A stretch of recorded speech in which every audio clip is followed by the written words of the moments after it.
Les gens disent souvent, l'habit ne fait pas le moine. Aujourd'hui, je leur donne raison. Effectivement, l'habit ne fait pas le moine. Parce que vous pouvez croiser un père de famille, une mère de famille, qui ressemble à un père de famille, une mère de famille. Ils ne ressemblent pas seulement, mais c'est qu'il incarne le père de famille. C'est un homme bon, c'est un homme présent, un homme gentil, attentionné, toujours là pour ses filles. Il assiste à toutes les réunions des parents d'élèves. Il est présent. C'est le genre de père que quand vous croisez les autres mères, ils vous regardent avec fierté. Ils sont contents, elles sont contentes pour vous. Elles se disent, ah, voilà un père dévoué.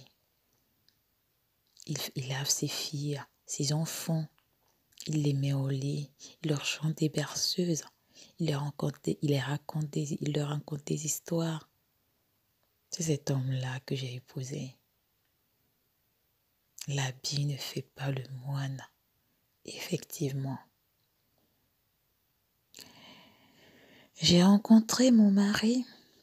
Nous étions jeunes. Et nous nous sommes rencontrés à l'église. J'étais perdue, oui, je reconnais. Je ne savais plus quel sens donner à ma vie. Alors j'ai cherché un soutien spirituel. C'est comme ça que j'ai rencontré cet homme qui est devenu mon mari il y a 20 ans et avec qui nous avons eu des enfants, 5 magnifiques enfants, 5 merveilleux enfants. Aujourd'hui, la seule chose que je me dis après cette découverte, c'est comment l'expliquer. Comment l'expliquer à mes enfants? Comment dire à mes enfants qu'en fait, votre père, cet homme, je l'avais rencontré à l'église. Dieu qu'il était beau, Dieu qu'il était simple, compréhensif. Il était toujours là, toujours attentif. Il détestait le péché. Et plus encore. Souvent, il y a des gens, ils détestent quelque chose, mais en réalité, ils détestent quelque chose que eux, ils sont. C'est-à-dire quelqu'un qui est un grand menteur, il va toujours détester les menteurs. Parce que c'est son défaut principal. Et c'était ça, mon mari. C'était un bon chrétien, d'apparence. Aujourd'hui, je comprends qu'avec lui, tout était apparence. Aujourd'hui, je ne sais pas où se trouve la vérité. Je ne sais pas quel est l'homme que j'ai épousé. Je ne sais pas qui est vraiment cette personne. Je ne sais pas. Nous nous étions mariés à l'église. Ensuite, nous avons fait l'état civil et la coutume. Tout allait bien. Nous avons eu 5 merveilleux enfants. Mon époux a eu son premier emploi dans une société, pas très grande, mais il a évolué. Il est devenu cadre supérieur. C'est en ce moment-là que les choses ont tourné sans que je ne sache. Mais un homme présent, que demander de plus? Il me couvrait de bijoux, de cadeaux. Je n'avais pas besoin de demander que je pouvais me retrouver le week-end à Dubaï, au Mexique. On s'amusait même à tourner le globe. Et on fermait les yeux là où mon doigt était pointé. J'allais en week-end avec les enfants. Un homme comme ça, c'était cette personne. C'est cette personne que j'ai épousée. Les enfants ne manquaient de rien. Ils ne manquent d'ailleurs de rien aujourd'hui même. Moi non plus. J'avais tout ce que je voulais. J'avais construit une grande villa à mes parents. À mon petit frère, je l'avais trouvé du travail grâce à cet homme qui avait des connexions partout. C'était un homme bon. Je ne lui reproche rien.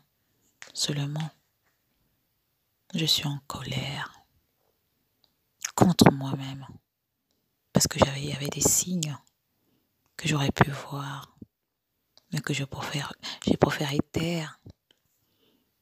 Ah oui, souvent nous voyons des choses, nous savons des signes, mais nous les taisons parce que on préfère la vie que nous avons aujourd'hui que la vérité. On préfère vivre dans le mensonge que dans la vérité. Aujourd'hui, je sais que je l'avais déjà su, je l'avais soupçonné, ou alors j'étais sûre, mais j'étais cette petite voix. Quand il a commencé dans sa société, il a évolué. Il a commencé au bas de l'échelle. Il a évolué. Nous prions tous les soirs pour que notre situation financière, physique et morale s'améliore, pour qu'on soit fortifié, pour qu'on soit fort et pour qu'on se soutienne mutuellement comme on l'a toujours fait. Pendant 20 ans, nous avons œuvré à cela. Il a rencontré un homme charmant d'ailleurs, et sa femme est devenue ma meilleure amie. Cet homme est devenu l'oncle de mes enfants. Cette femme est devenue la tante de mes enfants. Nous faisions des sorties ensemble, des voyages en famille. Nous étions heureux. Enfin, j'étais heureuse en ce moment-là, où de moi, je définissais ce que je vivais comme étant le bonheur. Parce que je pense que le bonheur, c'est d'avoir son mari à côté, le père de tes enfants, présent, jamais en retard, jamais un écart de voix, jamais un écart de langage, toujours poli. Il respecte ta famille, il aime tes sœurs, il aime ta famille. Oh Dieu, que les femmes du monde entier rêvent d'un homme comme ça, qui t'emmène en voyage, qui plus est. Pourtant, je travaillais et je gagnais bien ma vie moi aussi.